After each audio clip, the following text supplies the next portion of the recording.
One of the things that's pretty cool about the book of Revelation is how many parallels there are from Revelation to the book of Genesis. And so that's what we're going to talk about in this video. There's some neat things that I think you guys will appreciate. For example, in Genesis 1:1, you see in the beginning God created the heavens and the earth. Now this beginning is a new beginning to what it used to be. And so that's fascinating because this new beginning is in contrast to what is taking place in Revelation chapter 21, where there is a new creation.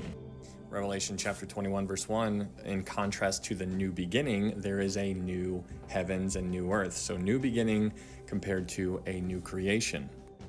In Genesis chapter 1 verse 2, you see that darkness is associated with the first earth, the earth that we are on right here. But when you look in Revelation chapter 21, you see that there is no night there. So you see darkness is associated with the first earth, and in the new earth, there is going to be no night whatsoever, which is pretty cool.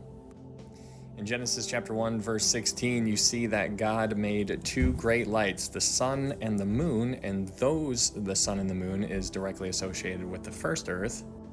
But in Revelation chapter 21, you see that the city, the New Jerusalem, is going to have no need of the sun or of the moon to shine because the Lamb is its light. And I absolutely love that. Going back to Genesis chapter 2, you see the tree of life topic. And just talking on the tree of life real fast, here in the first earth, before the fall of Adam and Eve, the tree of life was in the middle of the garden. But in contrast to the earth that we're on right now, the tree of life that we see in Revelation chapter 22, it's going to re-enter the picture, and the tree of life is going to be in the middle of the river, because it says, and on either side of the river was the tree of life. So you see this tree of life being in the middle of the river in a sense. And speaking about the river, in the first garden, or in the earth that we are on right now, the river went out of Eden. But in Revelation chapter 22, when you look at the river that is there, the river is going to proceed from the throne of God. So it's different. In contrast, you have the river coming out of Eden, whereas in the New Jerusalem, it is going to be coming out of the throne of God. In Genesis chapter 3, verse 8 through 10, you see after Adam and Eve sinned, Adam and Eve, they hid themselves, and you see that Adam hid because he was afraid. So what you see here is that the walk with God was broken. But in Revelation chapter 21, what you see is that the tabernacle of God is with men, and he will dwell with them. You see the walk with God is restored, which is absolutely awesome.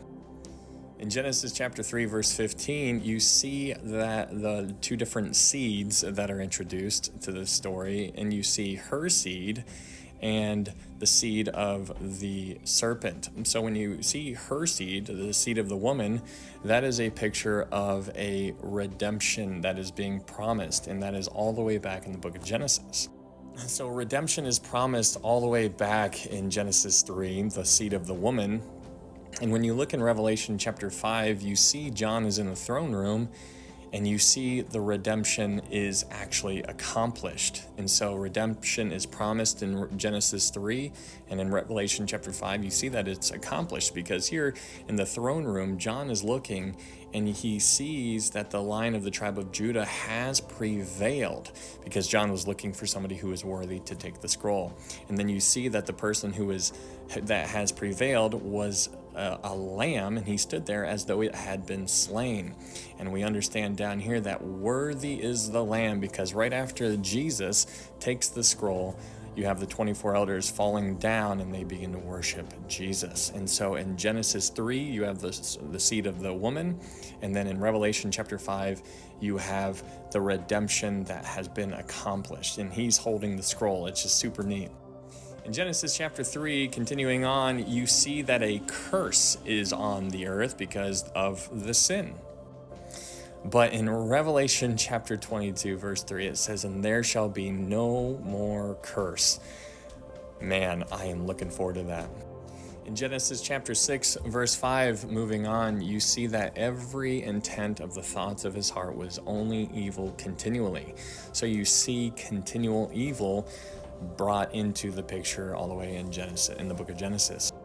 But in contrast to how it began, when you look into the future, when you look forward, what you see in Revelation 21, after John introduces the new heaven and new earth and the new Jerusalem to you, you see that in the new heavens, new earth, and new Jerusalem, there is nothing that is going to enter it that defiles or causes an abomination or a lie.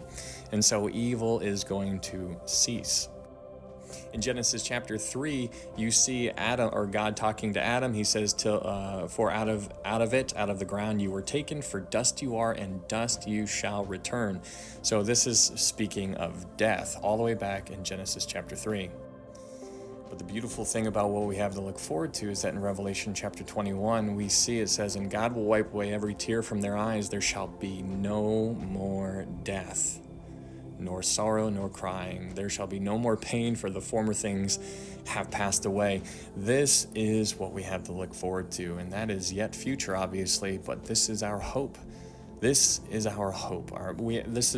It's really interesting thinking about how people read the Bible and they just think it's just ridiculous, and it's heartbreaking, because those are souls, those are eternal beings, even though their body is going to go away one day, their soul is eternal. And so, it's difficult to work with people who are broken, because there's a lot of people who are broken. I mean, it's a fallen world, and we understand who the prince of the power of the air is, and so he's doing a really good job down here of causing chaos and confusion in people's hearts and minds.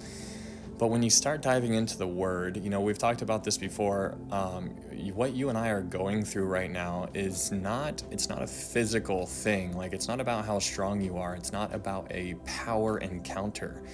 It is quite literally a truth encounter. And what I mean by that is that you and I have a decision to make every single day.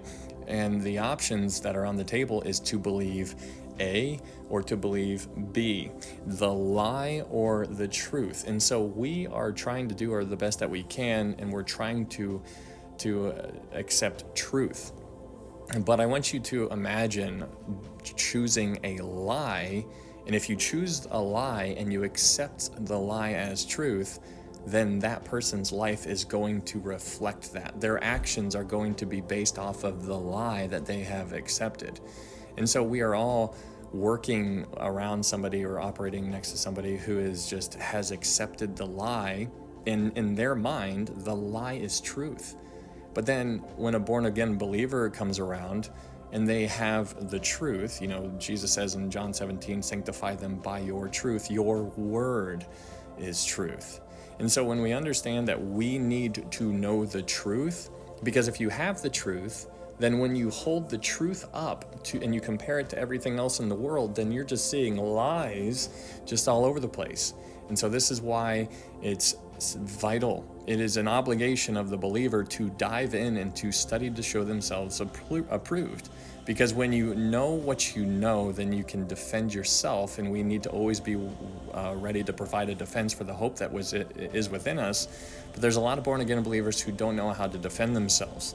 And so if you can defend yourself, then you're doing well, and I would encourage you to start encouraging other people and stir them up. But you need to recognize how vital it is to defend yourself and not rely on somebody else to defend you.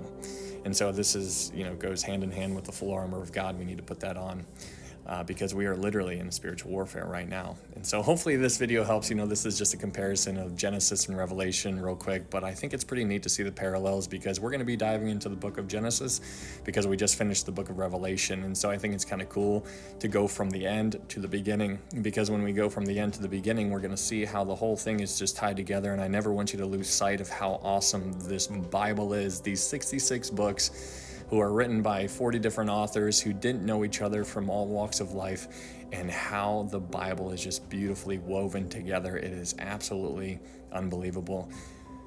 We are one day closer to home. Try to tell somebody about Jesus while you still have the opportunity to, because that is what we're here for. And that gospel can be found in 1 Corinthians 15, that Jesus died according to the scriptures, that he was buried, and that he rose again on the third day according to the scriptures. It is for by grace you have been saved through faith, and that not of yourselves. It is the gift of God, not of works, lest any man should boast. Thanks.